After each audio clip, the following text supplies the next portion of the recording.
Yes, today we will discuss regarding the CSF, that is cerebrospinal fluid. So first we should know what is meant by CSF. CSF, it is an cerebrospinal fluid.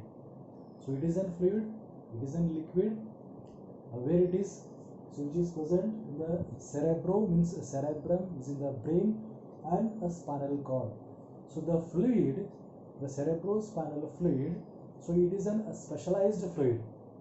So it is a specialized fluid, so which presents within the central nervous system as well as surrounding the surrounding the central nervous system. So that is the CSF. So usually while study, the cerebrospinal fluid can be said as a CSF. In short, CSF. In book, whenever you see the book, so they will give the CSF. CSF means the cerebrospinal fluid. And as an introduction part, so just we'll see the behind. So exactly what is the CSF. So one thing, it is a specialized fluid, and how it looks, it is like a watery type. So means that is a colorless as well as the odorless. So there is no any odor, there is no any specific color to that CSF. It is like a water. So it will be occupied in the central nervous system as well as the surrounding the central nervous system. And main functions, yeah, we can say the main functions, and with this the its production. So in this lecture we will study the where will be the secretion, there is where will be the production of the CSF, and where it goes, that is the circulation of the CSF, and at last there will be an absorption, there will be an drainage. So that will end with the drainage part and with applied anatomy of the CSF. So these points we will study in this class. So again, the second point regarding the introduction part. So the normal quantity in a human body, the normal quantity of the CSF will be the 125 to 150 ml. Only 125 to 125 to 150 ml only. But when you see the production, so there is a production of 500 ml per day. So within a 24 hours, so one day there will be a secretion of 500 ml.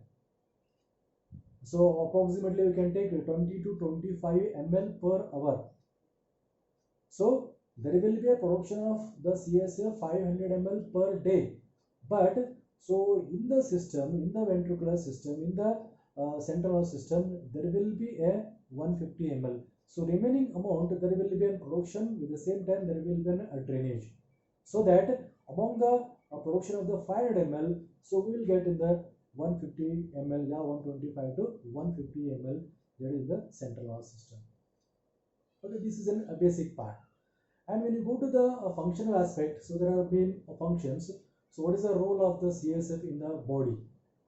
The first role is, so the due to presence of the CSF in the central nervous system, so the brain, whatever the present in the cranial cavity, so the brain will, there will be a flattening of the brain within the CSF, so that this CSF, it will act as a cushion. So during the injury or during the movement of the head, during any forceful movement of the head, so whenever there is a movement of the head, with the same time movement of the brain, so due to presence of the CSF, it will act as a cushion, so that it will prevent the injury to the brain part. So that it will act as a cushion, and so due to flattening in the CSF the brain, so even the brain total weight, it has been decreased. So we know that any substance, when you hold it, when you want to take that heavier part, yeah, you can take one long, what we can say, wood. So if you want to lift it, so it is not possible due to its heavy weight. But the same wood, so if you put in your water, so in a water tank or in a big water tank, so then you can easily carry that wood, so that in that water level there will be a decreased weight of that wood. Same thing here also in the brain also. So due to flattening of the brain in the CSF, what will happen? The brain weight will decrease. so that the whatever the present in the cranial cavity, so it won't have that much of weight, because if the person, you can't feel that heaviness of the brain within the cranial cavity, because that has been frozen in the CSF.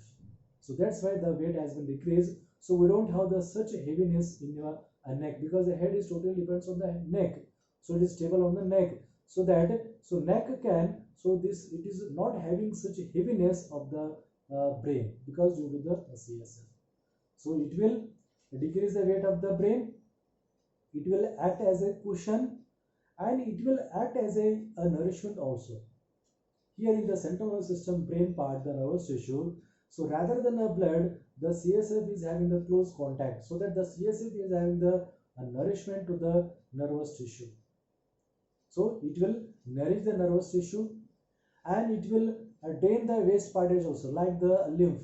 In another part of the, other than the central nervous system, we are having the lymphatic system, lymph vessel, lymph, where it will carry the wastage part of the body, so wastage metabolic part of the body. So here we don't have the lymph, so lymph is substituted by the CSF in the central nervous system. So whatever the lymph is doing the function, so that will be done by the CSF in the central nervous system.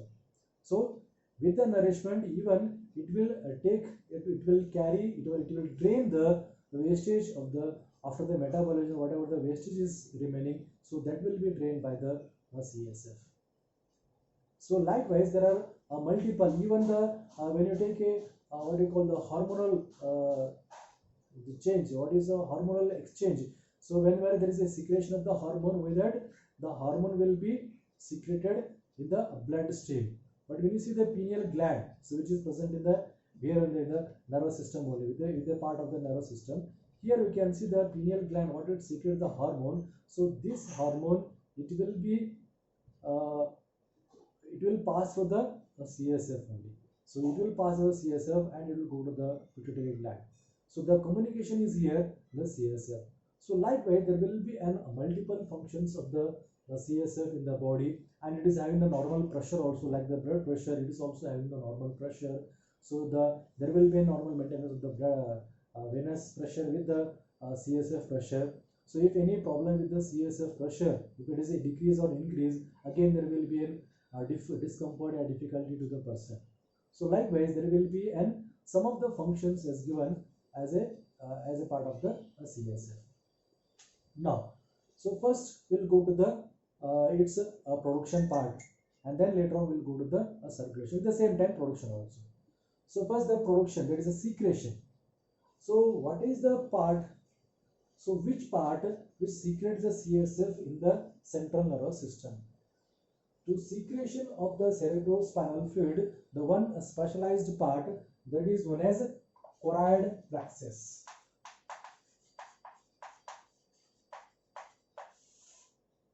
So it is a specialized part. So there is a choroid plexus. So this choroid plexus which secretes the CSF in the central nervous system.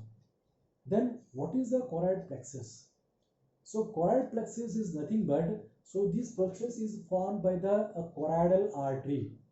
So the choroidal artery, so which enters into the cavity, there is a ventricle, and this within the ventricle, this artery, it will form a plexus. It will form a plexus like appearance. It is known as a choroid plexus. Before that, it is known as a tila choroidi. So that is known as tila choroidi. So what is the tila choroidi? So the artery, the choroidal artery, so within the ventricular system, so within the ventricle, it will form a such part. So that part is known as a tila choroidi. And this tila choroidi, even it has been covered by the pia mater. So how it is covered? So we know that the central nervous system, which is covered by the three layers, pia, arachnoid, and the dura mater. So pia mater will be the closely associated with the nervous, the brain part. So when you see this brain part and the cavity, so if it is the artery which is entering into the cranial, ventricle, so at the same time there will be a passage of the vein also, choroidal vein. So here, so the capillary level, it will form a plexus like appearance, that is known as a choroid plexus. And before going to the choroid plexus, the part is known as a tila choroidi. So this is a tila choroidi. So this tila choroidi is even the covered by the pyometer also. So this is a pyometer. So even it will encircle the artery and even encircle the tila choroidi also. This is the pyometer. And one more thing we should know, that we know that during the introduction classes we have discussed the specialized cells, the supporting cells. Okay, there is the neuroglial cells. So among the neuroglial cells there is a ependymal cells. So ependymal cells will be present within the ventricular system. So whatever the ventricles we are having in the central nervous system, so within the ventricular system there is a layer. That layer is formed by the ependymal cells. So this is a this is a ventricle. So this is the inner layer. So ependymal cells. Here there is an ependymal cells. Even this ependymal cells, it will cover the tila choroidi also. So now the tila choroidi, so which is covered by the pyometer and the ependymal cells, and this part is known as a choroid plexus. And this choroid plexus is present in the almost all the ventricles. First we will see the first step, because we are starting this is a diagram of the central nervous system. This is what we can see the anterior view, or we can take a coronal section of the central nervous system, where it is a brain. There is a forebrain part, and this is the telencephalon part.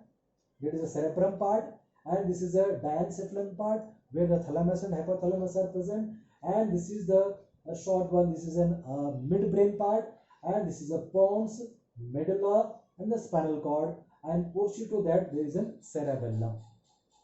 Okay. Now the start with the forebrain part. So forebrain, there is a telencephalon and diencephalon. So first the telencephalon, the cerebrum, the two cerebral hemisphere. Okay, the two cerebral hemisphere, they are having the cavity within the each cerebral hemisphere. The two cerebral hemisphere, the two cavities. What are the two cavities? These are the two cavities. These are two cavities are known as lateral ventricles. So lateral ventricle. There are two lateral ventricle, a left lateral ventricle, right lateral ventricle. So lateral ventricles are the cavities or the space of the telencephalon. That is the cerebrum part. Then telencephalon. Next is the diencephalon. So diencephalon, there is having the thalamus. So this is a diencephalon part. So this we are getting the like a egg-shaped structure, or we can say the potato-like appearance. So this is a thalamus part. So between the two thalami part, so there is a one more space. There is one more cavity. So this cavity is known as a third ventricle.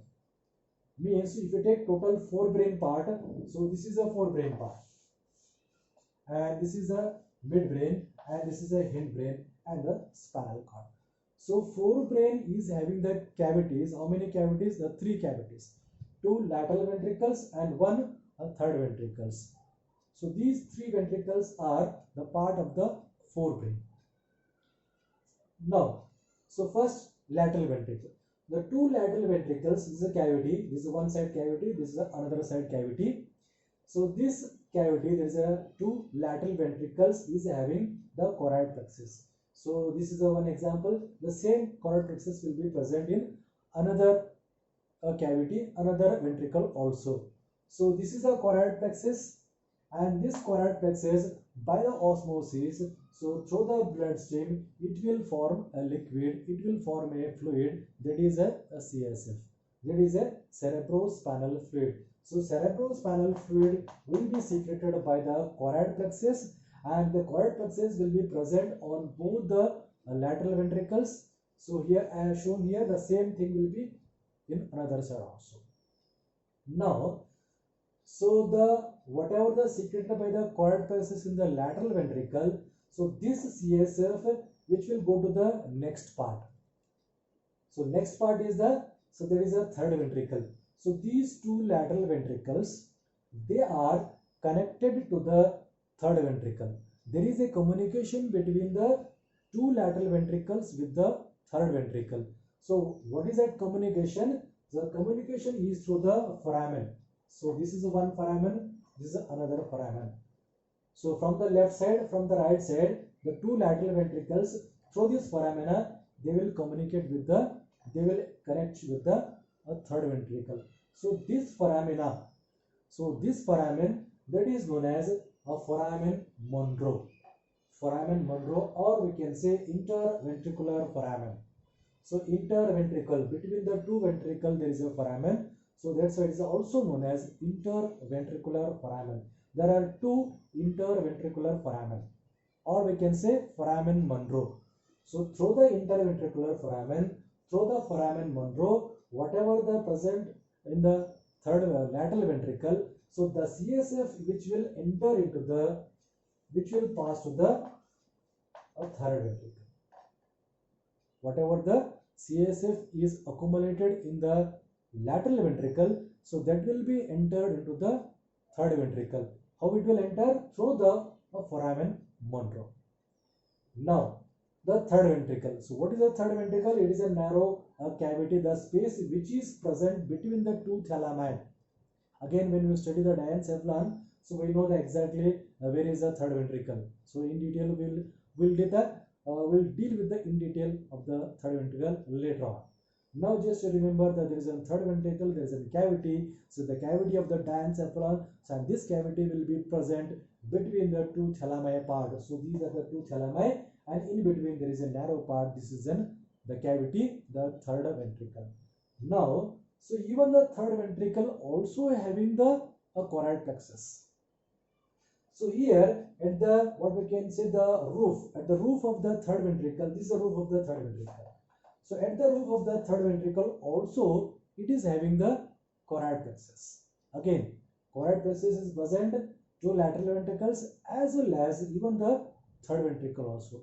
So the third ventricle choroid plexus, these are third ventricle choroid plexus, and even this plexus also, even this choroid plexus also secrete the CSF. Already the lateral ventricle are secreting, even the third ventricle also secreting the CSF. Now the remaining CSF, where it goes?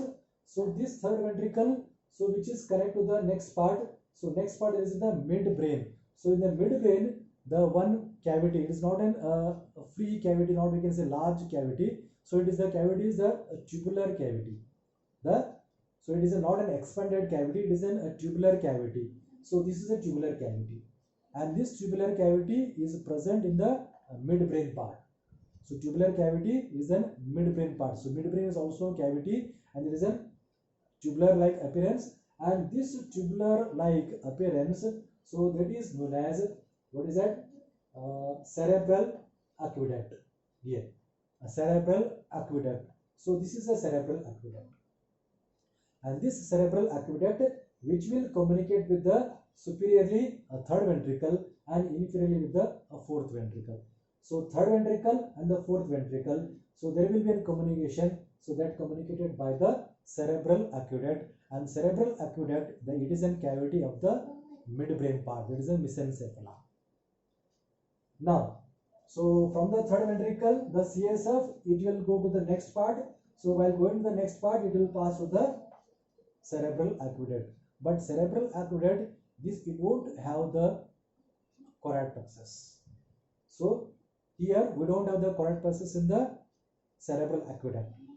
So after the cerebral aqueduct, the whatever the CSF which is secreted by the two lateral ventricles, the one third ventricle, and total CSF will be coming to where? That is the more expanded cavity. There is a fourth ventricle. This is the fourth ventricle, and this fourth ventricle, it is a cavity of the hindbrain. There is a pons, medulla, and the cerebellum.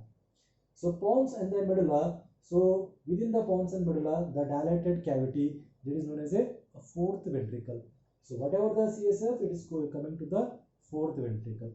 Again in the fourth ventricle also, it is having the choroid plexus. In the fourth ventricle also, we are having the choroid plexus. Even this choroid plexus also secretes the CSF. Means secretion of the CSF is taking place two ventricles, third ventricle as well as the fourth ventricle. But the one thing is, major portion, yeah, most part of the CSF is secreted within the two lateral ventricles. So in the third ventricle and the fourth ventricle, there is a less amount of the CSF is secreted in the third and the fourth ventricle. So that's why whenever the question asked during the viva questions, so the students what they will say, so what is the where is the secretion of the CSF? What will say? So it is in two lateral ventricles. Yeah, answer may be correct, because not only the lateral ventricle, there is a secretion of CSF. Major portion is in the lateral ventricle. Even third as well as the fourth ventricle also secretes the that is fourth ventricle secretes the choroid in both the areas, both the ventricle. So there also we are having the secretion of the CSF. Okay, now so these are the cavities: two lateral ventricles, third ventricle, cerebral aqueduct, and the fourth ventricle. And now, so from the fourth ventricle, the CSF, whatever they collected from the all different parts, so totally accumulated in the fourth ventricle. And from this fourth ventricle, some portion of the CSF which will be entered into the next part. So next part is the, because after the pons and the medulla, the part will be the spinal cord. So when you see the spinal cord, within the spinal cord also there is a one more a small narrow tubular opening, and this narrow tubular opening is known as a central canal. A central canal. What is a central canal? So the tubular opening, so tubular cavity we can say, so which is a part of the spinal cord. So this is a central canal. So from the fourth ventricle, the CSF, some portion of the CSF which enters into the central canal, and major portion of the CSF where it goes, which goes outwards, that is outward means the subarachnoid space. So subarachnoid space, the outer layer. So we know the pia mater and next the arachnoid mater. So between the pia and the arachnoid mater there is a subarachnoid space. So this is a pia mater and this is a arachnoid mater. So within this is the space and this is a subarachnoid space. So whatever the fluid, whatever the CSF which accumulated in the fourth ventricle, so that will be transferred to the subarachnoid space. So subarachnoid space, how it goes, the CSF from the fourth ventricle which enters into the subarachnoid space through the different opening. Here we are having the three openings, that is the three foramina. The two lateral foramen, the one median foramen. So here we can see these are the two lateral foramen, so left and right side, and there is a one more opening, one more foramen. This is on the median side and it is a posterior to the fourth ventricle, and posterior to the fourth ventricle and median part of the fourth ventricle. There is a one more opening, that is a median side. So likewise there are three openings. And what are the three openings? The two lateral openings are known as a foramen Leshka. So there are two foramen Leshka. This is a foramen Leshka and this is a foramen Leshka. And one median opening, a median foramen, this is known as a foramen Magendie. A foramen Magendie. This is the foramen Magendie. So through the foramen Magendie and through the foramen Leshka, the CSF which is accumulated in the fourth ventricle, it will be entered into the subarachnoid space. Here this is a subarachnoid space, here is the opening. So whatever the CSF which is entering in the subarachnoid space here. So this is a CSF. And here, so during the opening where the CSF passing from the fourth ventricle to the subarachnoid space, so here at the subarachnoid space, this part of the subarachnoid space there will be a slightly dilated part, and this part is known as cisterna. So what is the cisterna? The cisterna is a dilated portion, a dilated part of the subarachnoid space where it will be, so here, so this is a subarachnoid space completely, but when you see here subarachnoid space exactly where the opening is there, the foramen Leshka is there, here the subarachnoid space will be a little bit dilated, and this part is known as a cisterna. And these from the foramen Lashka, whatever the CSF which is entering into the subarachnoid space, that is through the cisterna, and this cisterna is known as pontine cisterna. A pontine cisterna. Through the pontine cisterna, so it will enter into the subarachnoid space. And the one more, there is a Magendie. So there is also a cisterna, and that is known as a medullary cisterna. So medullary cisterna from the foramen Magendie. So the dilated part, the dilated subarachnoid space, there is a medullary cisterna, and through this the CSF which goes to the subarachnoid space. From the subarachnoid space, so CSF which goes upwards, and here upwards, and here the downwards, and here downwards. So downwards it will cover the spinal cord. So complete spinal cord, there will be an layers, the subarachnoid space, there is a CSF, and the remaining CSF which will be the remaining part. So production of the, that is a secretion of the CSF, the major secretion will be taking place in the two lateral ventricles through the choroid plexus, and some portion of the CSF will be secreted by the even third ventricle as well as the fourth ventricle. So this is a secretion. Then what is the circulation? So this is circulation. First starts from the two lateral ventricles through the interventricular foramen, through the foramen main. So the CSF which enters into the third ventricle. From the third ventricle, the CSF goes to the cerebral aqueduct. Through the cerebral aqueduct, the CSF enters into the ventricle, that is the fourth ventricle. From the fourth ventricle, little portion of the CSF which enters into the within the spinal cord canal, that is the central canal within the spinal cord, and the major portion of the CSF which will enter into the subarachnoid space through the three different openings. There is a foramen Lashka and the foramen Magendie, and here there is a subarachnoid space. And one more thing, so the central canal, so where it goes, and last portion of the central canal, so where till the spinal cord, the last portion of the spinal cord, there will be a central canal, and at the last where the spinal cord ends, so then there the last portion, the last part of the central canal, how it will be? So it will be somewhat dilated central canal, and that dilated central canal, that is the last portion of the central canal, so that is also known as a terminal ventricle. And sometimes the examiner may ask the how many ventricles, what are the ventricles? You may say, so these are the ventricles, but he may ask, where is the terminal ventricle? So terminal ventricle is nothing but it is a part of the central canal. There is a last portion of the central canal which is a little bit dilated, and it will be within the spinal cord only. That is a terminal ventricle. So this is the circulation. Okay. Now, so after the circulation, where it circulate? So here throughout the surround the central nervous system, brain as well as the spinal cord.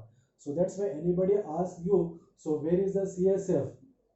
You should say the CSF is present within the central nervous system. This is within the central nervous system as well as surrounding the central nervous system. Not only it is not in one place, it will be on both places. We are having the CSF. Okay, so this is an secretion and the as well as a circulation of the CSF. And next we will see the absorption. That is a drainage. So exactly where will be the drainage of the CSF after the secretion, after the circulation, where it goes. Till this part it isn't clear. And next part is the secretion. Secretion will be taking place in which part, where. So that we will see now. Okay. Now the total amount of the CSF. So lastly, so which will be drained into the superior sagittal sinus, that is in the venous blood. So most portion of the major portion of the CSF, it will be drained in the superior sagittal sinus, that is the venous blood. So now we will see here.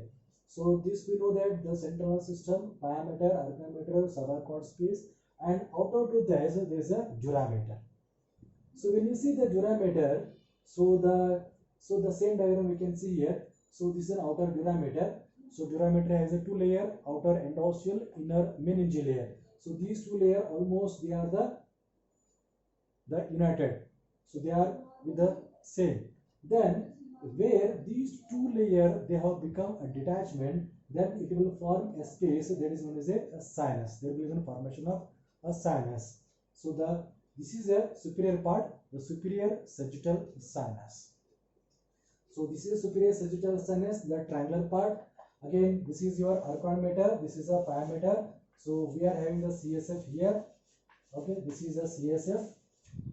So now after the circulation of the CSF surrounding the whole central nervous system, lastly the CSF which will drain into the superior sagittal sinus. How it will drain? So this part, that is the arachnoid mater, it is having a specialized part. So what you can say is like a finger-like appearance. It is known as a arachnoid villi. So arachnoid mater is having the special part that is known as a arachnoid villi. So these are the finger-like appearance, the finger-like projections. These are the villi. There are multiple villi. So combinedly, so these multiple villi are known as arachnoid granulation. So for example, so this is a one villi, this is another villi, this is third, fourth. So these are the many villi. So this is a arachnoid villi, this is a arachnoid villi, this is arachnoid villi. But when you see the collective part of the arachnoid villi, that is known as a granulation. That is an arachnoid granulation. Through the arachnoid villi or through the arachnoid granulation, whatever the CSF which is present in the subarachnoid space, which will drain into the superior sagittal sinus.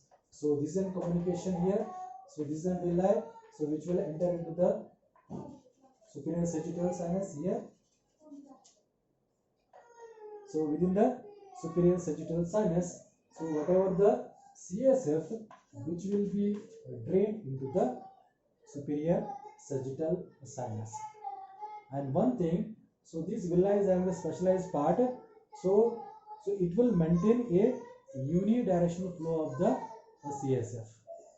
Here, whatever the CSF from the subarachnoid space which will enter into the superior sagittal sinus, but it won't reverse back. Whatever the superior sagittal sinus is having, it is having the venous blood of the brain.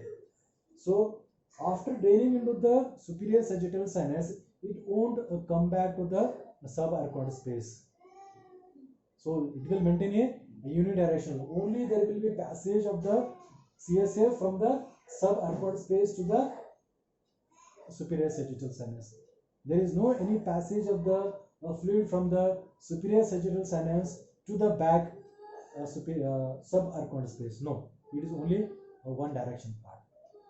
Now, the most portion of the CSF which will be drained into the superior sagittal sinus through the arachnoid villi or arachnoid granulation. In some portion of the CSF, even it is also drained in the spinal vein, especially the CSF which is present surrounding to the spinal cord.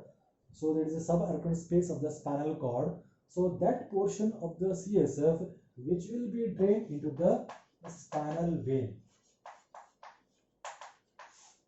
Most portion of the CSF which will be drained into the superior sagittal sinus, and some portion of the CSF is also drained into the spinal vein. It is a vein of the spinal cord, so the spinal vein. So this is it's a drainage part. So we know the three steps. We know the secretion, exactly where it secretes, how it say, what is the part which for the secretion, what is the specialized part. So one thing. And second thing, the circulation. So complete, starts from here and end with here. And last part, this is the drainage of the CSF, drainage of the cerebrospinal fluid. Okay, so this is the part of CSF. This is the most important part, the CSF, for the clinical aspect, for the disease aspect. So each and every student should know regarding the CSF, complete picture, where it goes, how it goes, so what is the part and what are the areas through the different foramina. So that complete picture, so it should be in your mind. Okay, this is the one part. And lastly, we will see the applied anatomy of the CSF circulation. We know the normal circulation of the CSF. We know the production, we know the its passage, and we know the its drainage. Now, if any deformity in this passage, the deformity means there may be any blockage of the ventricular system. So there may be a blockage of the foramen Monro, there may be a blockage in the cerebral aqueduct, there may be a blockage of the foramen Magendie as well as the foramen Lashka. So if any blockage of the ventricular system in any part of the ventricular system, so what will be the condition? Whatever the secretion of the CSF is a normal thing. After the secretion of the CSF will be accumulated in one place only. So for example, so if you take the foramen Monro, interventricular foramen is blocked due to any, it may be a congenital disease or it may be acquired any infection, anything. So due to any reason, if there is a blockage, what will happen? The CSF amount in the lateral ventricle, it has been increased. So with the same time, there will be an expansion of the lateral ventricle. And especially in the children, we can say the infants after delivery, you can say, so such condition, if it is a congenital part, so after the delivery, when you see the baby or infant, how it looks, the baby of the head, it looks a large head. The remaining body parts are normal, the hand, the limbs and everything is the normal. But when you see the head, so it is the large head, and that is known as, that condition known as a hydrocephalus. So hydrocephalus. So what is the hydro? Hydro means the water, cephalus means the head. So head, so it looks like there is an accumulation of the water in the head. It's not in the water, it is a CSF. So due to blockage of the ventricular system, there will be an expansion of the ventricles, and due to expansion of the ventricle, there is an expansion of the brain part, and with this the expansion of the skull, because we know that in the infants the skull bones are not united completely. Such condition, with the expansion, even the skull also expands, so that the complete head portion will be expanded. And when you see the enlarged head, so with the, what you can say, the skin will be so tightened skin, and the prominent veins, there will be prominent vein, because due to stretching of the skin, due to enlargement of that part, so that is known as a hydrocephalus. It's a congenital part, and this can be treated by the surgical part. So there is a surgical part, so they will pass through the shunt. There is a shunt passage surgically, so they will pass the shunt, so through the wherever the blockage, so they will clear the blockage, so that there will be a normal circulation of the CSF. That is especially in the infants.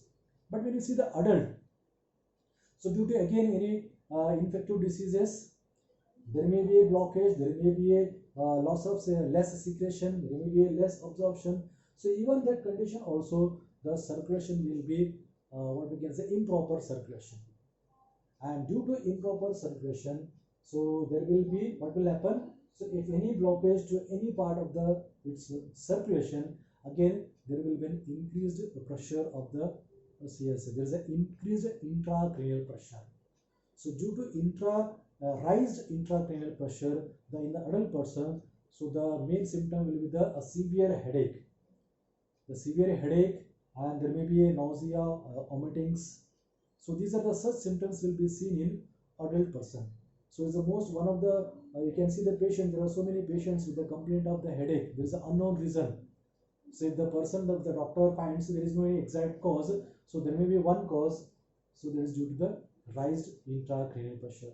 The doctor should elicit, so whether the cause, it may be due to any blockage or it is any concern to the CSF circulation. So likewise, you can have the applied anatomy. So if the examination, they may ask the 5 marks or the 10 marks, so you should be right in detail. And the remaining part, its content, what it contains actually. So content of the CSF. So even the CSF can be examined. Okay. So like the blood test, urine test, even there may be examination of the CSF during the such conditions like the meningitis disease, and so many infection of the central nervous system part, and such condition if they need to see the CSF, so they will make a lumbar puncture. So in the lumbar area, so they will pass the spinal needle, and through the needle, so they will collect the CSF. That again I will give in the next class when we study the spinal cord.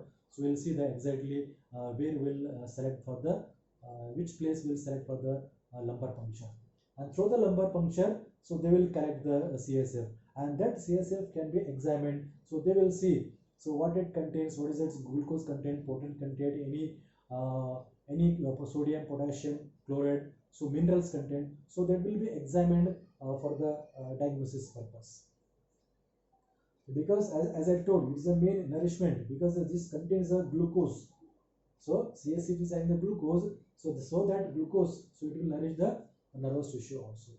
So likewise, so we can say the applied anatomy hydrocephalus in the infants, and in the adult there is an increased intracranial pressure, so it will lead to the severe headache.